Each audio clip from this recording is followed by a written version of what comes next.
हाय दोस्तों, कैसे हो आप सभी। मैं उम्मीद करता हूँ आप सभी अच्छे होंगे, स्वस्थ होंगे। तो इसी शुभकामना के साथ करते हैं अपनी क्लास शुरू। आज हम अपनी क्लास कक्षा में जानेंगे मौर्य काल से संबंधित 20 महत्वपूर्ण प्रश्न जो कि परीक्षाओं में बार बार पूछे जाते हैं। मौर्य साम्राज्य की स्थापना किसने की थी? तो ये की थी हमारे चंद्रगुप्त मौर्य ने।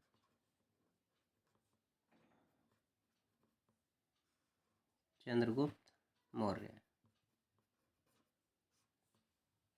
मौर्य वंश से पहले मगध पर किस वंश का शासन था? तो इस चंद्रगुप्त मौर्य वंश से पहले था नंद वंश का। नंद वंश का शासक था। चंद्रगुप्त मौर्य ने किसे पराजित कर सत्ता प्राप्त की थी? तो इन्होंने पराजित किया था घनानंद को। घनानंद को पराजित करके सत्ता प्राप्त की थी। चंद्रगुप्त मौर्य ने किसकी सहायता से साम्राज्य की स्थापना की? तो ये की थी चाणक्य। चाणक्य। इंडिका ग्रंथ किसने लिखा? इंडिका ग्रंथ किसने लिखा? तो ये लिखा था मैगस्थनीज ने। मैगस्थनीज। मैगस्थनीज ने इंडिका ग्रंथ को लिखा था। मैगस्थनीज किसके दरबार में आया था? तो मैगस्थनीज किसके दरबार में आया था? चंद्रगुप्त मौर्य के।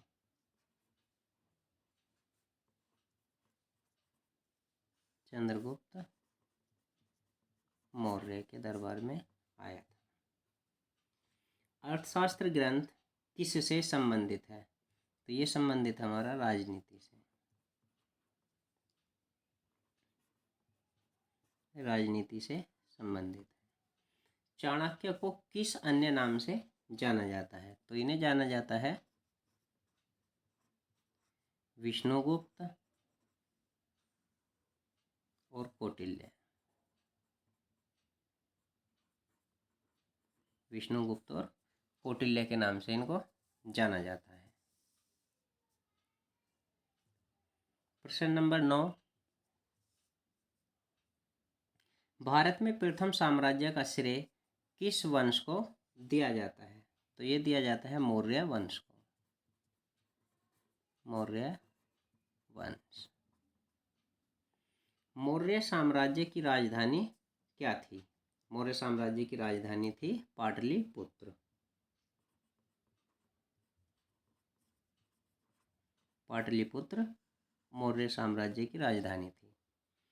चंद्रगुप्त मौर्य का उत्तराधिकारी कौन था?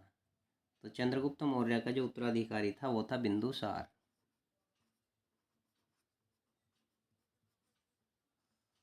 बिंदुसार था मौर्य का उत्तराधिकारी।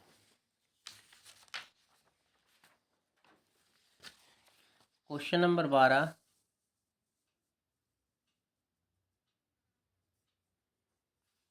अशोक किसका पुत्र था? तो अशोक था बिंदुसार का पुत्र। बिंदुसार का पुत्र था। अशोक के अभिलेखों को सबसे पहले किसने पढ़ा? तो इनको पढ़ा था जेम्स प्रीसेम्स ने। प्रिंसेप। अशोक ने किस धर्म को अपनाया था? तो अशोक ने अपनाया था बौद्ध धर्म को। अशोक ने बौद्ध धर्म को अपनाया था। कलिंग युद्ध किस शासक से संबंधित है? तो ये है हमारा अशोक। अशोक से संबंधित है, सम्राट अशोक से संबंधित है। कलिंग युद्ध के बाद अशोक ने किस धर्म को अपनाया? तो कलिंग युद्ध के बाद ही इन्होंने बौद्ध धर्म को अपनाया था। बौद्ध धर्म। अशोक के शिलालेखों में प्रयुक्त भाषा कौन सी थी? तो भाषा थी हमारी प्राकृत। सांची स्तूप का निर्माण किसके शासनकाल में हुआ था? तो ये हुआ था अशोक के शासनकाल में।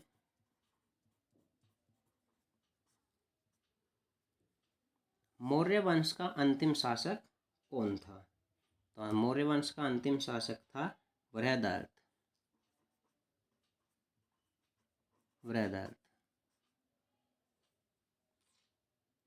मौर्य साम्राज्य के बाद मगध में कौन सा वंश आया था?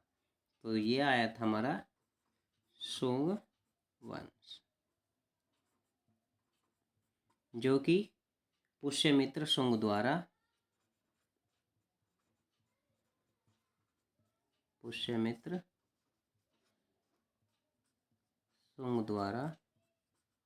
स्थापित किया गया था।